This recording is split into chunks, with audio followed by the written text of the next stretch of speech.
வணக்கம். வேந்தரின் கண்ணுறங்கும் வேளை இரவு செய்திகளுக்காக காவேரி ஜெகநாதன். முதலில் தலைப்புச் செய்திகள்.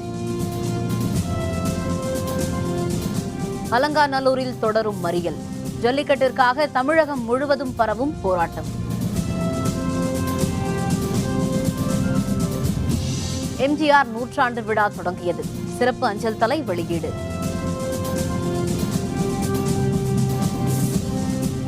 பவானியின் குறுக்கே தடுக்க வேண்டிய தடுப்பணைகள். மத்திய மாநில அரசுகளுக்கு டாக்டர் பாரிவேந்தர் வேண்டுகோள். அகிலேஷ் யாதவுடன் தேர்தல் கூட்டணி. காங்கிரஸ் அறிவிப்பு. தமிழர்களின் பாரம்பரிய வீர விளையாட்டான ஜல்லிக்கட்டுக்கு விதிக்கப்பட்டுள்ள தடைக்கு எதிர்ப்பு தெரிவித்து அலங்காநல்லூரில் தொடங்கி மெரினா வரை தமிழகம் முழுவதும் மக்களும் இளைஞர்களும் போராட்டம் நடத்தி வருகின்றனர். தமிழகத்தின் பல்வேறு பகுதிகளிலும் தடையை பொருட்படுத்தாமல் இன்றும் ஜல்லிக்கட்டுகள் நடத்தப்பட்டன. ஜல்லிக்கட்டிற்கு தடை நீக்கம், கைது செய்யப்பட்ட மாணவர்கள் விடுதலை, பீட்டா அமைப்பிற்கு தடை ஆகிய கோரிக்கைகளை வைத்தும் மாநிலம் முழுவதும் தொடர் போராட்டங்கள் நடைபெற்றுக் கொண்டிருக்கின்றன.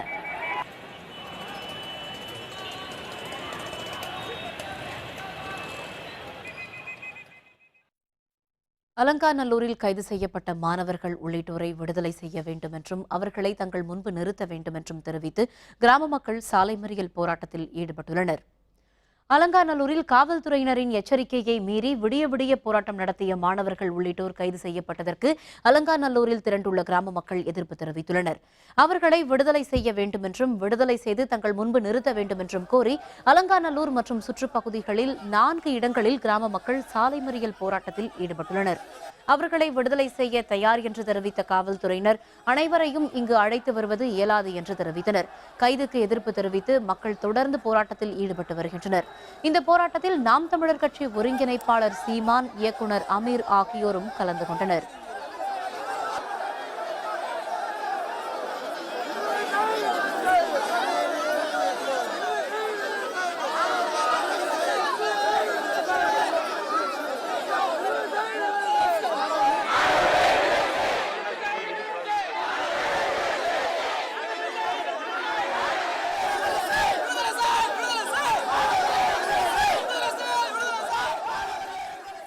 மாணவர்கள் போராட்டம் பண்ணாங்க. போராட்டம் பண்ணி நாங்களும் ஊர்க்காரங்களும் சேர்ந்து போராட்டம் பண்ணோம். அவங்க நைட்டு பூரா இருந்து இந்த காலையில அவங்களுக்கு குடிக்கிறதுக்கு பச்சை தண்ணி கூட கொடுக்கல. இன்னைக்கு காலையில வந்து அவங்கள போராட்டத்தை அரெஸ்ட் பண்ணிட்டாங்க. இன்னைக்கு நாங்க வந்து ஏன் அரெஸ்ட் பண்ணது கேட்டு எங்களையும் சேர்ந்து அரெஸ்ட் பண்ணணும்னு சொல்லி எங்களை மிரட்டுறாங்க. ஊர்க்காரங்களை சேர்றாங்க. இப்ப எங்களை வந்து மாணவர்களை எங்களுக்கு விடுவிக்கணும். மாணவர்களை விடுவிங்க, நாங்க போயிடுறோம். அறவழியில் போராடிய மாணவர்களை எந்த ஒரு நிபந்தனையின்றி வெளிவிட வேண்டும். மத்திய அரசு, மாநில அரசு வந்து மக்கள் போராட்டத்தை பார்த்து செவி சாய்க்கவில்லை. தமிழக முதலமைச்சர் போராட்டத்தை பார்த்து மக்கள் கொந்தளிப்பை உணர்ந்து ஜல்லிக்கட்டை உடனடியாக நடத்த அவசர சட்டம் கொண்டு வருமாறு மத்திய அரசை வலியுறுத்த வேண்டும் என கேட்டுக்கொள்கிறேன். உள்ளூர் மக்களோட உணர்ச்சியை வெளிக்காட்டும் விதமா வெளியூர் மாணவர்கள் வந்து ஒரு போராட்டம் நடத்திருக்க, அறவழியில போராட்டம் நடத்திருக்கிறது. தமிழ்நாடு காவல்துறை குற்ற செயல் செய்தவர்கள் போல குண்டா தூக்கிட்டு போய் ஒரு அடைச்சிருக்கீங்க. அவர்கள் அடைபட்டிருக்கக்கூடிய அந்த மாணவர்களை விடுதலை செய்யும் வரை எங்களுடைய உள்ளூர் மக்கள் போராட்டம் என்னைக்கு ஓயாது.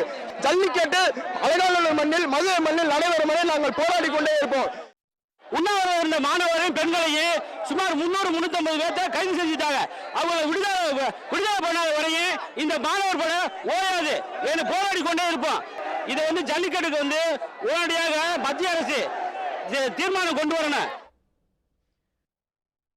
தமிழகத்தில் ஜல்லிக்கட்டு நடத்த கோரி சென்னை மெரினா கடற்கரை சாலையில் பல்வேறு கல்லூரிகளைச் சேர்ந்த மாணவர்கள் ஆர்ப்பாட்டத்தில் ஈடுபட்டு வருகின்றனர். இந்த போராட்டத்திற்கு அரசியல் கட்சித் தலைவர்கள் ஆதரவு தெரிவித்து வருகின்றனர். அலங்காநல்லூரில் கைது செய்யப்பட்ட மாணவர்கள் உள்ளிட்டோரை விடுதலை செய்ய வேண்டும் என்று தமிழகம் முழுவதும் ஆர்ப்பாட்டம் நடைபெற்று வருகிறது. சென்னை மெரினா கடற்கரை சாலையில் பல்வேறு கல்லூரிகளைச் சேர்ந்த மாணவர்கள் ஆர்ப்பாட்டத்தில் ஈடுபட்டு வருகின்றனர். மேலும் பீட்டா அமைப்பை தடை செய்ய கோரியும் மதுரையில் கைது செய்யப்பட்ட மாணவர்களை விடுதலை செய்யுமாறும் மாணவர்கள் தெரிவித்தனர். இந்த போராட்டத்திற்கு திமுக செயல் தலைவர் மு.க.ஸ்டாலின், லட்சிய திராவிட முன்னேற்றக் கழக தலைவர் விஜய டி ராஜேந்தர் உள்பட பலர் வந்து ஆதரவு தெரிவித்தனர்.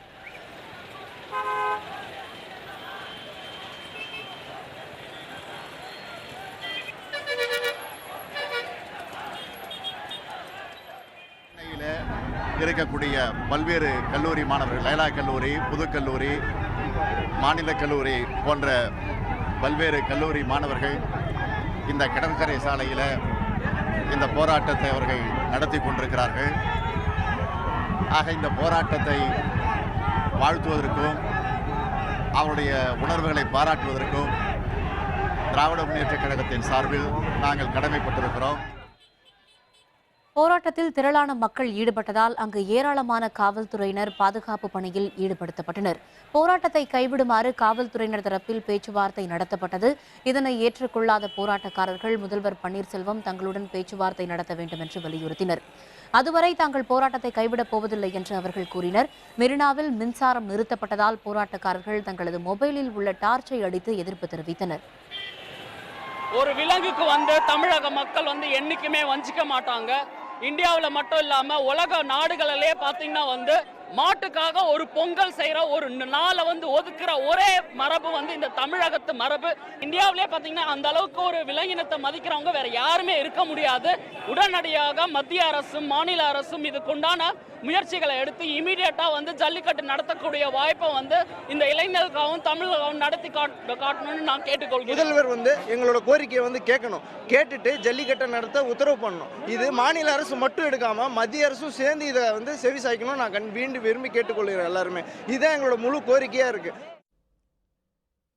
திருச்சி அருகே நவல்பட்டில் தடையை மீறி நடைபெற்ற ஜல்லிக்கட்டு போட்டியில் ஊர் மக்கள் ஒன்றாக திரண்டு உற்சாகமாக கொண்டாடி மகிழ்ந்தனர்.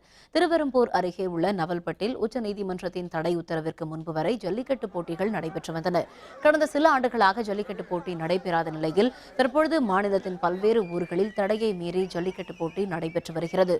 அதன் தொடர்ச்சியாக நவல்பட்டு கிராமத்திலும் இன்று ஜல்லிக்கட்டு போட்டி நடைபெற்றது. பாரம்பரிய முறைப்படி 50க்கும் மேற்பட்ட காளைகளுக்கு சிறப்பு ஆராதனை செய்யப்பட்டது. பின்பு வாடிவாசலில் இருந்து சீறி பாய்ந்து வந்த காளைகளை 200க்கும் மேற்பட்ட மாடுபிடி வீரர்கள் போட்டி போட்டுக்கொண்டு அடக்கினர். இதில் கலந்து கொண்ட ஊர் மக்கள் எத்தனை தடைகள் விதிக்கப்பட்டாலும் வரும் காலங்களிலும் ஜல்லிக்கட்டு போட்டி நடத்துவோம் என்று உறுதிபட தெரிவித்தனர்.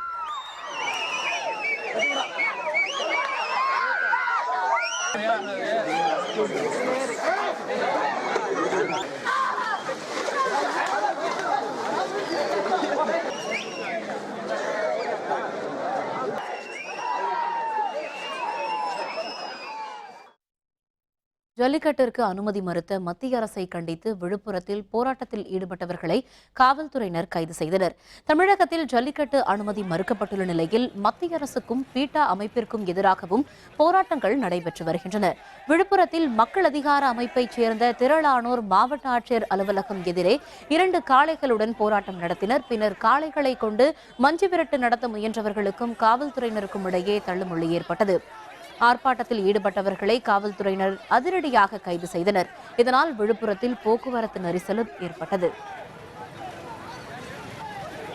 மத்திய அரசு எப்படி செயல்படுது?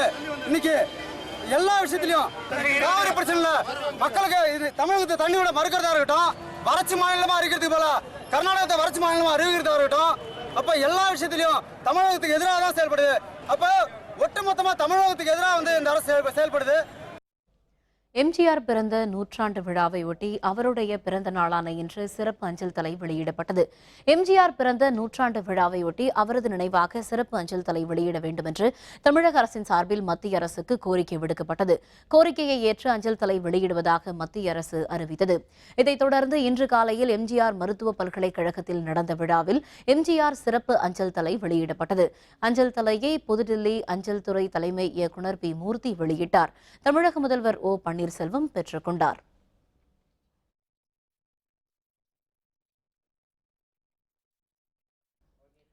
எம்ஜிஆர் 100ஆண்டு விழாவை ஒட்டி அதிமுக தலைமை அலுவலகத்தில் உள்ள அவரது சிலைக்கு அதிமுக பொதுச் செயலர் சசிகலா மாலை அணிவித்து மரியாதை செலுத்தினார்.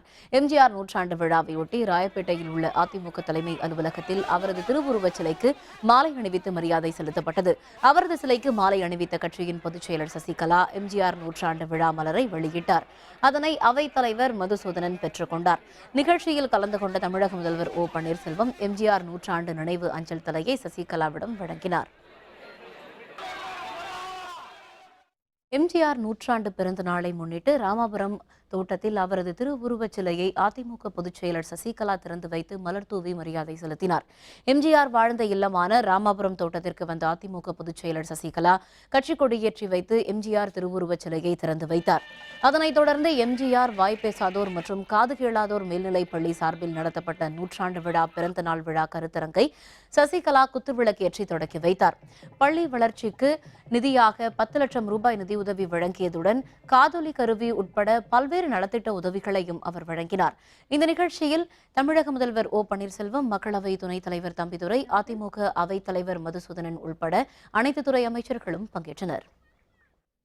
தமிழக முன்னாள் முதல்வர் எம்ஜிஆரின் 100ஆண்டு பிறந்த நாளையொட்டி அவரது நினைவிடத்தில் அதிமுகவினர் உட்பட திரளானோர் அஞ்சலி செலுத்தினர். தமிழக முன்னாள் முதல்வர் எம்ஜிஆரின் 100ஆண்டு பிறந்த நாள் இன்று கொண்டாடப்படுவதையொட்டி அவரது திருவுருவப் படத்திற்கு தமிழகம் முழுவதும் மாலை அணிவித்து மரியாதை செலுத்தப்பட்டது. சென்னை மெரினா கடற்கரையில் அமைந்திருக்கும் அவரது நினைவிடத்தில் அதிமுகவினர் உட்பட திரளானோர் அஞ்சலி செலுத்தினர்.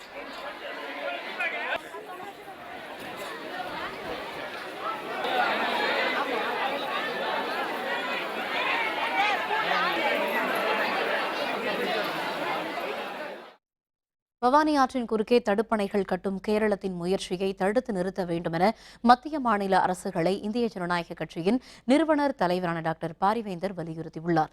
இதுபற்றி அறிக்கை ஒன்றை டாக்டர் பாரிவேந்தர் வெளியிட்டுள்ளார். தமிழகத்தில் கோவை, திருப்பூர், ஈரோடு மாவட்டங்களில் வாழும் பல லட்சம் மக்களின் குடிநீர் ஆதாரமாகவும் ஏறக்குறைய 2,30,000 ஏக்கர் விளைநிலங்களுக்கு பாசன வசதியை தந்து காவிரியின் துணை ஆறாகவும் பவானி ஆறு திகழ்கிறது என்று குறிப்பிட்டுள்ள டாக்டர் பாரிவேந்தர், சுமார் 900 கோடி மதிப்பீட்டில் 4,650 ஹெக்டேர் பரப்பளவில் 51 அடி உயரத்திலும் 500 மீட்டர் அகலத்திலும் பவானி ஆற்றின் குறுக்கே வெவ்வேறு இடங்களில் 6 தடுப்பணைகளை கேரளம் கட்டத் தொடங்கியுள்ளது என்று தெரிவித்துள்ளார்.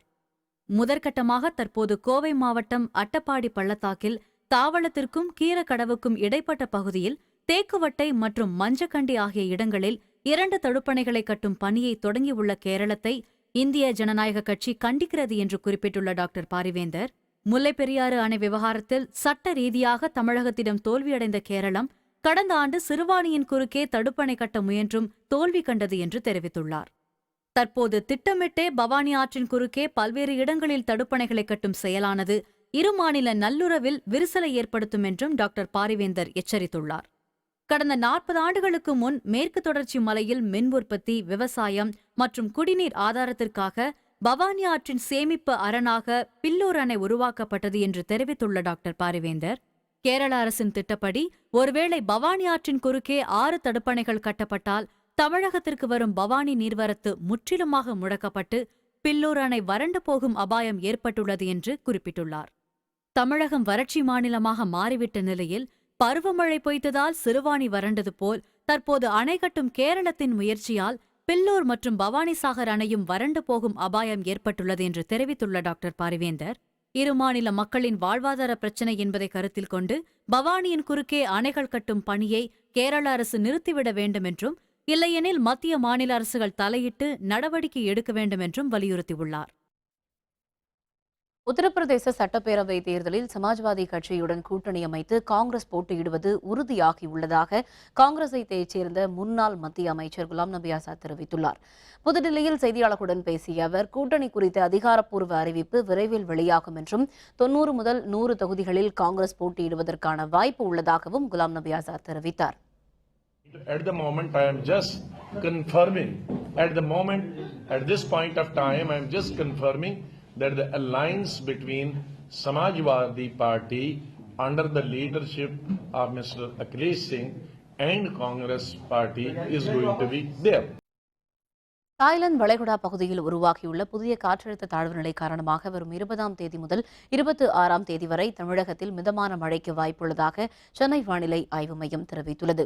சென்னையில் செய்தியாளர்களுடன் பேசிய வானிலை ஆய்வு மைய இயக்குநர் பாலச்சந்திரன், தாய்லாந்து வளைகுடா பகுதிகளில் புதிய காற்றழுத்த தாழ்வு நிலை உருவாகியுள்ளதாக தெரிவித்தார். இதன் காரணமாக தமிழகத்தில் 20ஆம் தேதி முதல் 26ஆம் தேதி வரை மிதமான மழைக்கு வாய்ப்புள்ளதாக பாலச்சந்திரன் கூறினார். புரட்சித் தலைவர் என மக்களால் புகழ்ந்து போற்றப்படும் எம்ஜிஆரின் 101வது பிறந்த நாள் இன்று. தமிழக அரசு சார்பில் எம்ஜிஆர் 100ஆண்டு விழாவாக கொண்டாட்டம் தொடங்கியுள்ளது.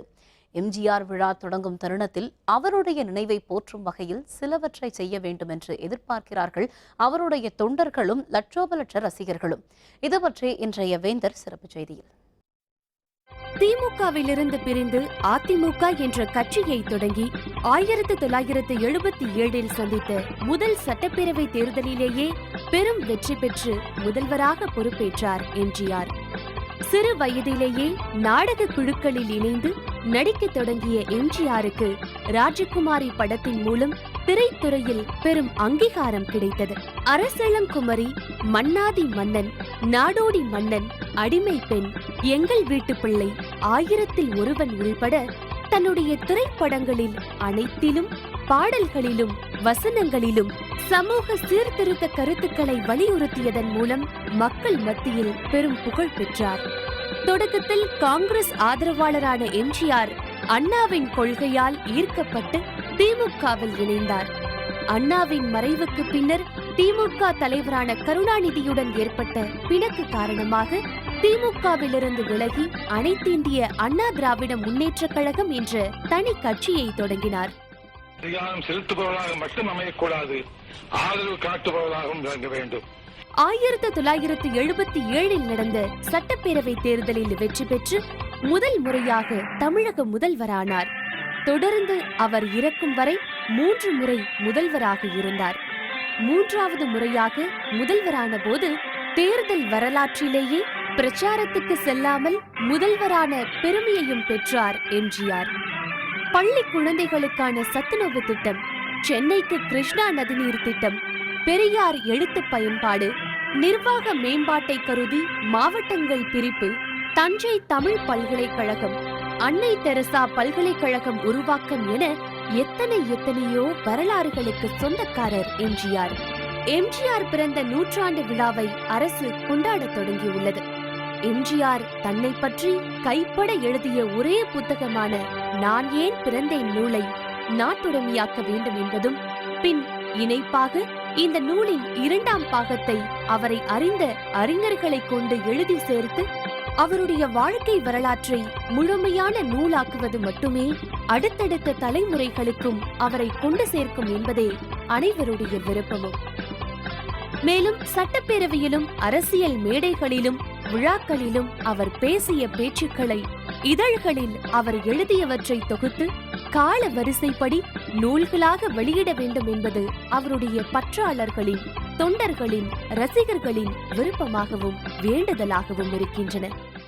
மாணவர்களுக்கு, இந்த காலத்து இளைஞர்களுக்கு தெரிகிற விதத்தில் அந்த நான் ஏன் பிறந்தேன் என்கிற அந்த நூலை புரட்சியாளர் எம்ஜிஆர் எழுதியதை பாட நூலாக இளைஞர்களுக்கு வைக்கலாம். அவர் பேசிய பேச்சுக்கள் தொகுப்புகளை எல்லாம் கூட புத்தகமாக வெளியிட்டு உங்களுக்கு தெரிகிற விதத்தில் இதெல்லாம் அரசாங்கம் செய்தால் அவருடைய புகழுக்கு பெருமை சேர்ப்பதாக இருக்கும் என்பது என்னுடைய விருப்பமாகும். மக்களுக்காகவே வாழ்ந்து மக்களுக்காக தன்னை ஐக்கியப்படுத்திக் கொண்ட புரட்சி தலைவர் மக்கள் திலகம் எம்ஜிஆருடைய வாழ்க்கை வரலாறு மட்டுமல்ல, அவர் பேசிய வசனங்கள், பாடிய பாடல் கூட நாட்டுடைமையாக்கப்பட வேண்டும் என்பது என்னுடைய வேண்டுகோள். அப்படி நாட்டுடைமையாக்கப்படுகின்ற பொழுது அது மாறாது, மறையாது, என்ன எப்படியெல்லாம் வாழ்ந்திருக்கிறார்கள் என்ற எண்ணத்தை திரும்பி திரும்பி பார்த்து ஒவ்வொரு மனிதனும் தன் வாழ்க்கையை பக்குவப்படுத்திக் கொள்ள இவை உதவும். 100வது ஆண்டு கொண்டாடும் வேளையில் எம்ஜிஆர் நினைவை போற்றும் விருப்பங்கள் நிறைவேறுமா? நிறைவேற வேண்டும் என்பதே அனைவருடைய எதிர்பார்ப்பும். பிப்ரவரி 24 புதிய அரசியல் கட்சி. ஜெயலலிதாவின் சகோதரர் மகள் தீபா அறிவிப்பு. விவரம் விளம்பர இடைவேளைக்கு பிறகு.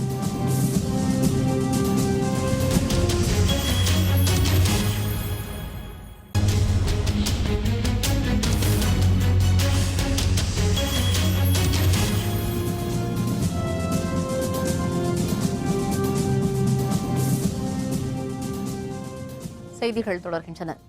புதுச்சேரியில் எம்ஜிஆர் 100ஆண்டு பிறந்தநாள் விழாவை முன்னிட்டு அரசு சார்பில் அமைச்சர்கள் மாலை அணிவித்து மரியாதை செலுத்தினர்.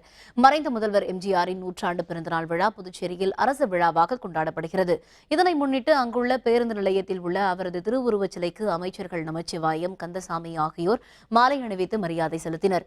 இதேபோல் புதுச்சேரி மாநில அதிமுக சார்பில் மாநில செயலர் புருஷோத்தமன் தலைமையில் 300க்கும் மேற்பட்டோர் மாலை அணிவித்து மரியாதை செலுத்தினர். இதனிடையே உப்பளத்தில் உள்ள கட்சி அலுவலகத்தில் எம்ஜிஆர் 100ஆண்டு விழா கொண்டாடப்பட்டது. அங்குள்ள அவரது திருவுருவச் சிலைக்கு சட்டப்பேரவை கட்சித் தலைவர் அன்பழகன் தலைமையில் அதிமுக சட்டப்பேரவை உறுப்பினர்கள் மாலை அணிவித்து அஞ்சலி செலுத்தினர். மறைந்த முதல்வர் ஜெயலலிதாவின் பிறந்த நாளான பிப்ரவரி 24ஆம் தேதியன்று புதிய அரசியல் கட்சி தொடங்க உள்ளதாக அவரது சகோதரரின் மகள் தீபா தெரிவித்துள்ளார். தியாகராய நகர் சிவஞானம் தெருவில் உள்ள அவரது இல்லத்தில் இன்று செய்தியாளர்களுடன் பேசிய அவர் இன்றில் இருந்து முறையான அரசியல் பயணத்தை தொடங்கியுள்ளதாக தெரிவித்தார். மறைந்த முதல்வர் ஜெயலலிதாவின் மக்கள் நலத்திட்டங்களை தொடர்ந்து செயல்படுத்துவதற்காகவே அரசியலில் ஈடுபட தான் முடிவெடுத்துள்ளதாக தீபா குறிப்பிட்டார். ஜெயலலிதாவின் சொத்துக்கள் மீதுதான் எந்த உரிமையும் கோரப்போவதில்லை என்று தெரிவித்த தீபா, அரசியலில் ஈடுபடுவது குறித்து மாநிலம் முழுவதும் சுற்றுப்பயணம் மேற்கொண்டு மக்களின் கருத்து கேட்க உள்ளதாக தெரிவித்தார். அம்மா அவர்களின் பிறந்த நாளன்று அரசியலில் நான் ஈடுபடுவதை குறித்த அடுத்த கட்ட நடவடிக்கைகளை நான் வெளியிட உள்ளேன். மக்களின் கருத்தையும் தொண்டர்களின் கருத்தையும் அனைவரின் கருத்துகளையும் சேகரித்துவிட்டு பிறகு உரிய காலகட்டத்தில் அரசியல் பயணத்தை மேற்கொள்ளலாம் என்று நினைக்கிறேன்.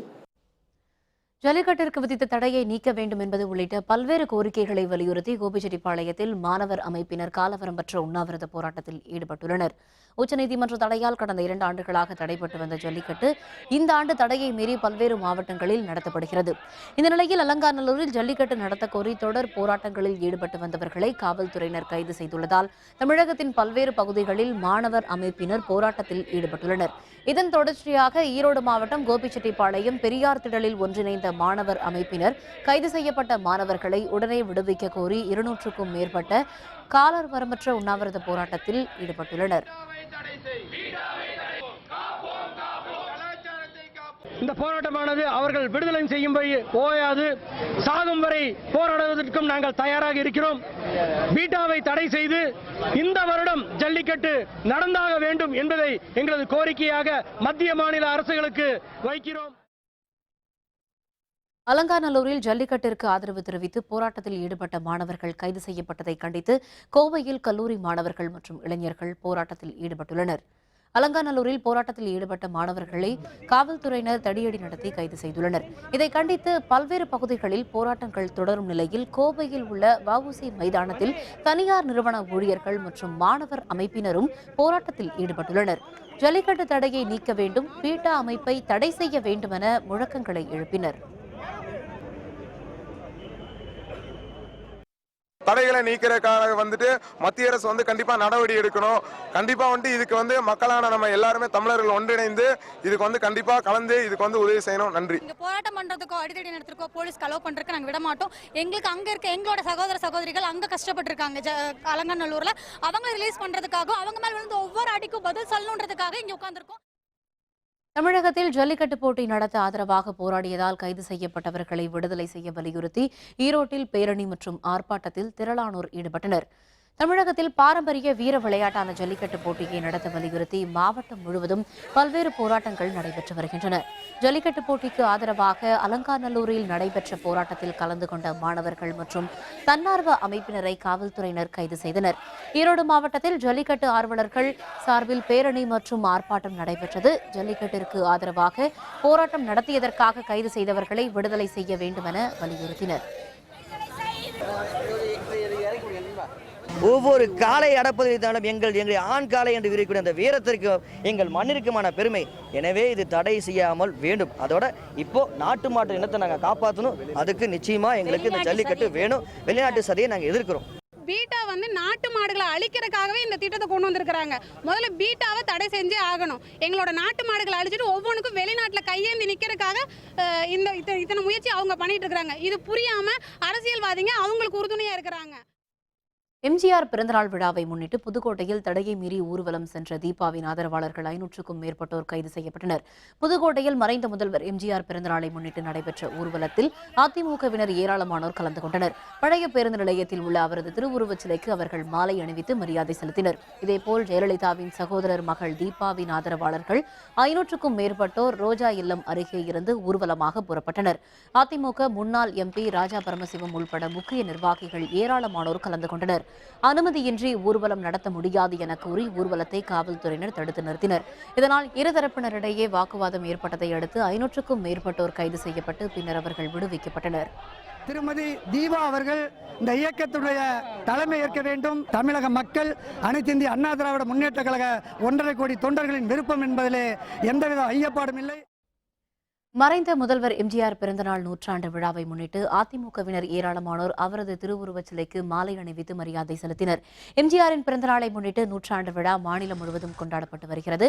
அதன் ஒரு பகுதியாக சேலத்தில் உள்ள தந்தை பெரியார் சிலை முன்பு திரண்ட அதிமுகவினர் ஏராளமானோர் அங்கிருந்து அண்ணா சிலை வரை ஊர்வலமாக சென்றனர்.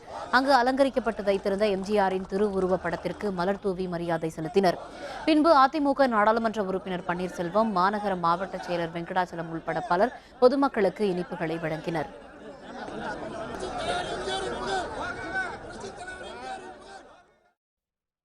அலங்காநல்லூரில் மாணவர்கள் மீது நடைபெற்ற தடியடிக்கு கண்டனம் தெரிவித்தும் கைது செய்யப்பட்டவர்களை உடனடியாக விடுதலை செய்ய வேண்டும் என்று வலியுறுத்தியும் தஞ்சாவூர் கல்லூரி மாணவர்கள் உண்ணாவிரத போராட்டத்தில் பங்கேற்றனர். உச்சநீதிமன்றத்தின் தடையை மீறி நேற்று அலங்காநல்லூரில் ஜல்லிக்கட்டு நடைபெற்ற போது காவல்துறையினர் தடியடி நடத்தியதில் 500க்கும் மேற்பட்ட மாணவர்கள் படுகாயமடைந்தனர். இதற்கு கண்டனம் தெரிவித்தும் கைது செய்யப்பட்டவர்களை விடுவிக்க கோரியும் தஞ்சாவூர் பேருந்து நிலையத்திற்கு அருகே 100க்கும் மேற்பட்ட கல்லூரி மாணவர்கள் உண்ணாவிரத போராட்டத்தில் பங்கேற்றனர். தமிழகம் முழுவதும் நடைபெறக்கூடிய மாணவர்களுடைய போராட்டத்தை இந்திய கம்யூனிஸ்ட் கட்சி முழுமையாக ஆதரிப்பது மட்டுமல்லாமல் தமிழக மக்களுடைய பண்பாட்டை அவமதிக்கக்கூடிய மத்திய அரசாங்கத்தை மிக வன்மையாக கண்டிக்கின்றோம். அலங்காநல்லூர் ஜல்லிக்கட்டுங்கிறது உலக அளவில் ஃபேமஸ். அலங்காநல்லூர் ஜல்லிக்கட்டு கண்டிப்பாக இந்த வருஷம் நடந்து ஆகணும். அந்த 5 காளைகளை சொன்ன மாதிரி கோயில் காளைகளை அலங்காநல்லூரில் அவுத்து விடணும். மாணவர்கள் மீதி பேரையும் அரெஸ்ட் பண்ணதில் இன்னைக்கு கொஞ்சம் பேரை விட்டுருக்காங்க. மிச்ச பேரையும் விடுற வரைக்கும் இந்த போராட்டம். ஜல்லிக்கட்டு போராட்டத்தின் போது கைது செய்யப்பட்டவர்களை விடுவிக்க வலியுறுத்தி திருவாரூரில் முகநூல் மற்றும் வாட்ஸ்அப் நண்பர்கள் ஆர்ப்பாட்டம் நடத்தினர். உச்சநீதிமன்றத்தின் தடையை நீக்கி ஜல்லிக்கட்டு போட்டியை நடத்த கோரி தமிழகத்தில் பல்வேறு அமைப்பினர் சார்பில் தொடர் போராட்டங்கள் நடைபெற்று வருகின்றன.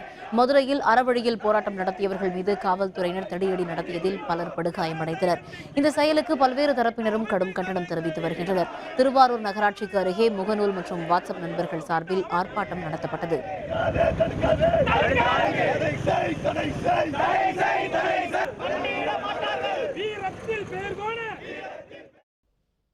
இனி SRM தமிழ் பேராயம் வழங்கும் வேந்தர் டிவியின் நூலின்றி அமையாது அறிவு சென்னை புத்தக கண்காட்சி சிறப்பு செய்தி.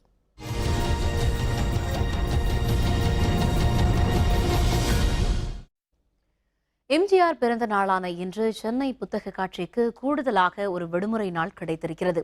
இதனால் புத்தக காட்சியில் வாசகர்களின் வருகை குறிப்பிடத்தக்க அளவிற்கு இருக்கிறது. வாசகர்களில் தமிழில் வெளியாகும் நூல்களை வாசிப்போர் மட்டுமின்றி பிற மொழிகளில் இருந்து தமிழில் பெயர்க்கப்பட்ட நூல்களை வாசிப்போரும் அதிகம் இருக்கின்றனர். சென்னை புத்தக கண்காட்சியில் இடம்பெற்றுள்ள மொழிபெயர்ப்பு நூல்களில் குறிப்பிடும்படியான ஒன்று சந்தியா பதிப்பகம் வெளியிட்டுள்ள சுவாசம் காற்றில் கரைந்த போது. வாசகர்களின் வரவேற்பை பெற்றிருக்கும் இந்த நூலில் புற்றுநோயால் பாதிக்கப்பட்ட மருத்துவர் பால் கலாநிதி என்பவர் நோயால் ஏற்பட்ட பாதிப்பையே சுயசரிதையாக எழுதி மறைந்தும் போகிறார். சுவாசம் காற்றில் கரைந்த போதுங்கிற நூல் இது ஒரு மொழிபெயர்ப்பு நூல். அமெரிக்காவை சேர்ந்த ஒரு தமிழர் பால் கலாநிதிங்கிறவர் 39 வயசில் இறந்துடுறார். அவர் புற்றுநோயினால். ஆனால் அவர் ஒரு டாக்டர். அவர் டாக்டராக இருக்கும்போதே அவருக்கு எழுத்து மேலே ஒரு ஈர்ப்பு இருந்ததுனால அவர் எழுதணும்னு எழுதிட்டு இருக்கும்போதே அந்த வியாதி அவரை தொல்லைப்படுத்திடுது. இருந்தாலும் கடைசி வரைக்கும் இதை முடிச்சுட்டு தான் இறந்து போனார் அவர் இந்த நூலை. எம்ஜிஆர் மறைந்து இத்தனை ஆண்டுகள் கழிந்தாலும் இப்போதும் அவரை பற்றிய நூல்கள் விறுவிறுப்பாக விற்பனையாகின்றன. புத்தக காட்சியில் உள்ள இதயக்கனி அரங்கில் எம்ஜிஆர் எழுதிய நான் ஏன் பிறந்தேன் நூலை தேடி வந்து மக்கள் வாங்குவதாகவும் எம்ஜிஆரை பற்றி மற்றவர்கள் எழுதிய நூல்களும் நன்றாக விற்பதாகவும் தெரிவிக்கிறார் இதயக்கனி விஜயன்.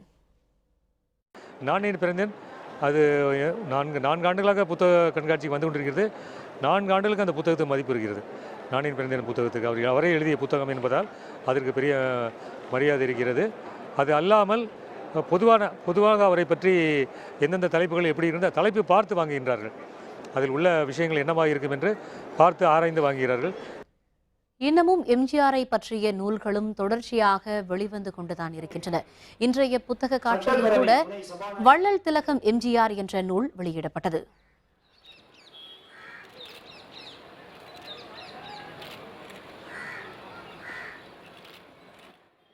சிறு வயதில் இருந்தே தொடர்ந்து புத்தக காட்சிக்கு வந்து கொண்டிருப்பதாகவும் ஒவ்வொரு முறையும் புதிய புதிய நூல்களை வாங்குவதாகவும் வாசகர்கள் குறிப்பிடுகின்றனர். கிட்ஸுக்கான புக்ஸ் எல்லாம் வாங்க முடிஞ்சது. நிறைய ஆக்டிவிட்டீஸ் புக்ஸ் அந்த மாதிரி, அப்புறம் motivational books, wide variety of books இருக்குது. ஒரே பிளேஸில் you get wide variety of books. அதனால் நீங்கள் it is very useful. I mean from school டேஸ்லேருந்து நான் இங்கே வந்துட்டுருக்கேன். இந்த இதில் வந்து பார்த்திங்கன்னா குழந்தைங்கள் முதல் பெரியவங்க வரைக்கும் நிறைய புத்தகங்கள் வந்து இங்கே நிறைய கலெக்ஷன் நிறைய இருக்குது. நான் வந்து குழந்தைகளுக்கும் எனக்கு வந்து கவிதைகள் படிக்கிறதுக்கு ரொம்ப பிடிக்கும். அதனால் கவிதை புத்தகங்களும் எடுத்துருக்கேன். அது மட்டும் இல்லாமல் குழந்தைங்களுக்கான ஆங்கில புத்தகங்கள்லாம் நிறைய இங்கே படிக்கிறதுக்கான இது இருக்குது, நிறைய இருக்குது.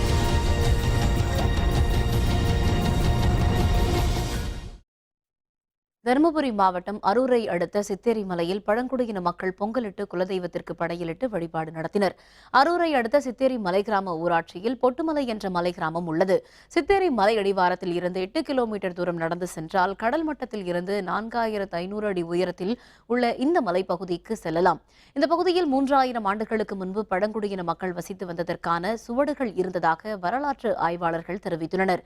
தற்பொழுது இந்த பழங்குடியின மக்கள் தமிழகத்தின் பல்வேறு பகுதிகளில் வாழ்ந்து வருகின்றனர். இங்கு வாழ்ந்து வந்த பழங்குடியின மக்களின் வாரிசுகள் தை நாளில் இங்கு வந்து குலதெய்வமான கரிராமருக்கு பொங்கல் படையிலிட்டு வழிபாடு நடத்தினர். பின்னர் குடும்பத்துடன் அமர்ந்து உணவுகளை மற்றவர்களுக்கு பகிர்ந்தளித்து மகிழ்ச்சியுடன் கொண்டாடினர்.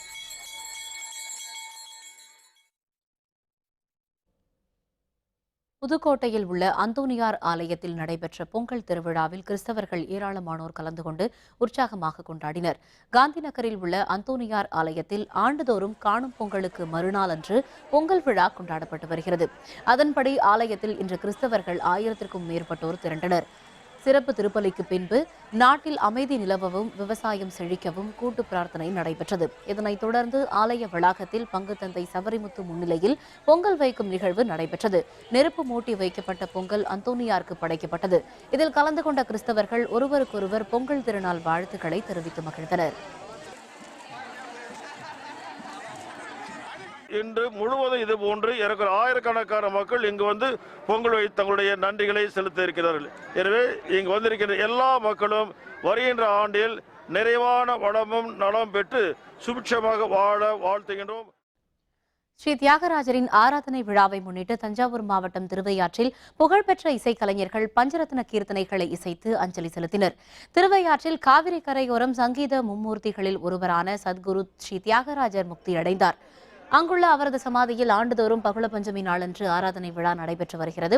அதன்படி அவரின் 170வது ஆராதனை விழா கடந்த 13ஆம் தேதி தொடங்கியது. விழாவின் முக்கிய நிகழ்வான பஞ்சரத்ன கீர்த்தனை இன்று காலை நடைபெற்றது. புகழ்பெற்ற இசைக்கலைஞர் சுதா ரகுநாதன் உள்பட 1000க்கும் மேற்பட்ட கலைஞர்கள் கலந்து கொண்டனர். ஸ்ரீ தியாகராஜர் இயற்றிய பஞ்ச கீர்த்தனைகளை அனைத்து கலைஞர்களும் ஒருமித்த குரலில் பாடியும் இசைத்தும் அவருக்கு அஞ்சலி செலுத்தினர். இந்த நிகழ்ச்சியில் தமிழகம் மட்டுமின்றி பிற மாநிலங்களைச் சேர்ந்த கலைஞர்கள் மற்றும் இசை ஆர்வலர்கள் ஏராளமானோர் கலந்து கொண்டனர்.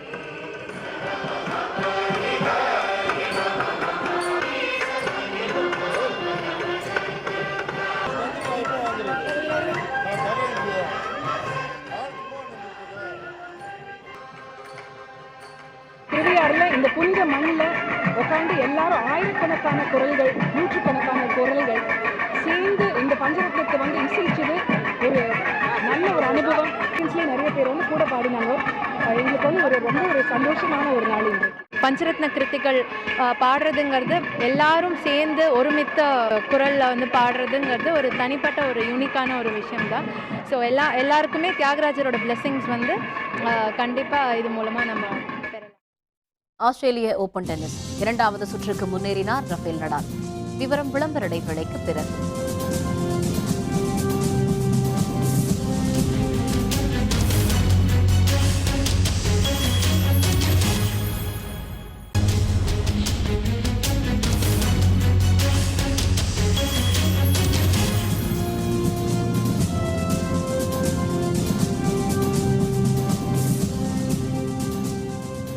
செய்திகள் தொடர்கின்றன. இனி அயலக செய்திகள்.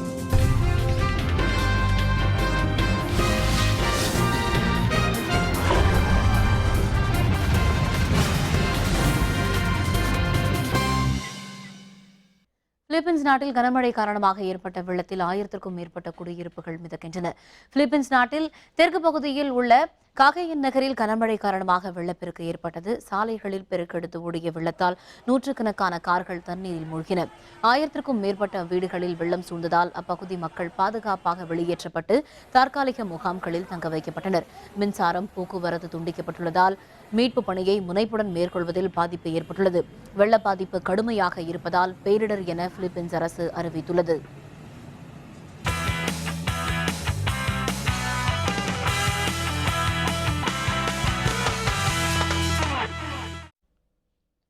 ஆஸ்திரேலிய ஓபன் டென்னிஸ் தொடரின் ஆடவர் ஒற்றையர் ஆட்டத்தில் ஜெர்மனி வீரர் புளோரியான் மேயரை வீழ்த்தி ரஃபேல் நடால் 2வது சுற்றுக்கு முன்னேறினார். மெல்பர்னில் நடைபெற்ற இந்த போட்டியில் உலகின் முன்னணி வீரரான ஸ்பெயின் வீரர் ரஃபேல் நடால் ஜெர்மனி வீரர் புளோரியான் மேயரை எதிர்கொண்டார். இந்த போட்டியில் தொடக்கம் முதலே ரஃபேல் நடால் ஆதிக்கம் செலுத்தினார். விறுவிறுப்பாக நடைபெற்ற இந்த போட்டியில் 6-3, 6-4, 6-4 என்ற செட் கணக்கில் நடால் புளோரியான் மேயரை வீழ்த்தி 2வது சுற்றுக்கு முன்னேறினார். 2வது சுற்றில் சைப்ரஸ் வீரர் மார்கோஸ் பக்தாடிஸை நடால் எதிர்கொள்கிறார்.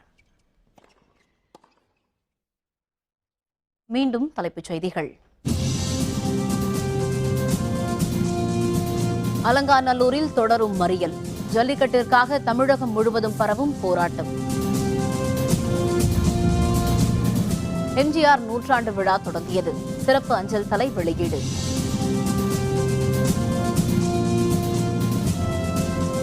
பவானியின் குறுக்கே தடுக்க வேண்டிய தடுப்பணைகள். மத்திய மாநில அரசுகளுக்கு டாக்டர் பாரிவேந்தர் வேண்டுகோள். அகிலேஷ் யாதவுடன் தேர்தல் கூட்டணி. காங்கிரஸ் அறிவிப்பு. இத்துடன் வேந்தரின் கண்ணுறங்கும் வேளை இரவு செய்திகள் நிறைவடைந்தன. மீண்டும் நாளை காலை 8 மணிக்கு இளங்கதிர் காலை செய்திகளில் சந்திப்போம். வணக்கம்.